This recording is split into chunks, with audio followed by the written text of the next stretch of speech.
sequência à nossa aula de TICs. Então, o próximo texto é sobre a acessibilidade à web, internet para todos.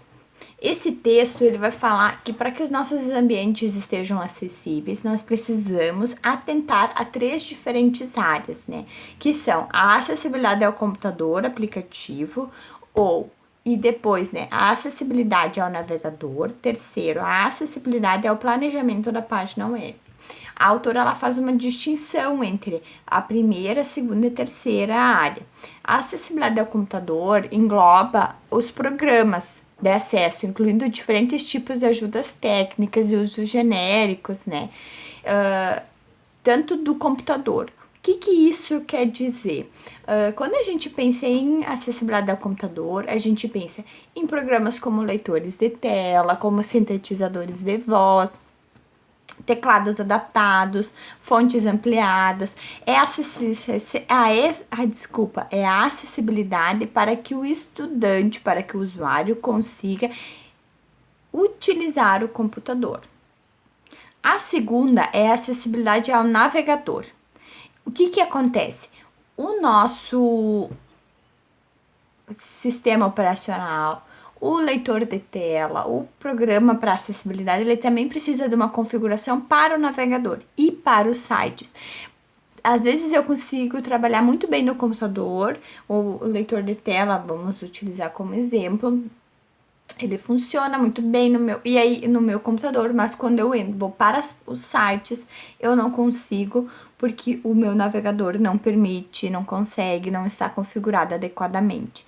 E isso também tem uma pequena mescla com a configuração dos sites. E aí, na terceira, né, categoria, que é bem específica, né, que é a acessibilidade ao planejamento de páginas web e o abastecimento dos materiais, né, que é o site ser acessível.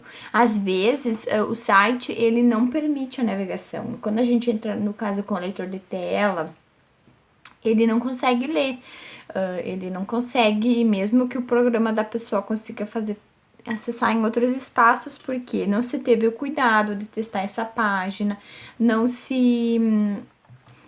fez a verificação, os textos estão em PDF escaneado, não é um PDF acessível, as fotos não têm audiodescrição. Então, são essas 3 grandes categorias para pensarmos a acessibilidade na internet, né? Começando do computador, do dispositivo do usuário, para depois o navegador e depois para as páginas mesmo, né? O conteúdo e a formatação delas. Lembrando que isso é lei, né? Nós temos o Estatuto da Pessoa com Deficiência que já fala, né? E ele tem peso constitucional, então, né, não é um favor que se faz à pessoa. Depois, nós temos, né, um fragmento que foi retirado desse texto da professora, que fala, né, da acessibilidade da internet, né, que ela deve ser alicerçada na flexibilização da informação, né, para que as pessoas possam acessar a informação como todas, né, que todas possam acessar independente de ter ou não uma deficiência, né. Então, por isso que a gente tem que ter o cuidado para que haja compatibilidade para os casos mais específicos, né, como esses programas que convertem fala, os que já vão trabalhar para o Braille e tudo mais. Na sequência, a professora ela traz uma reflexão muito importante, que ela diz que se a gente constrói conhecimento de forma coletiva, e isso nos faz, né, sermos humanos, isso nos caracteriza como sujeitos da aprendizagem, nós precisamos que todos possam acessar, né, para que os nossos processos sejam extremamente interativos, colaborativos, cooperativos e inclusivos nesse cyberespaço.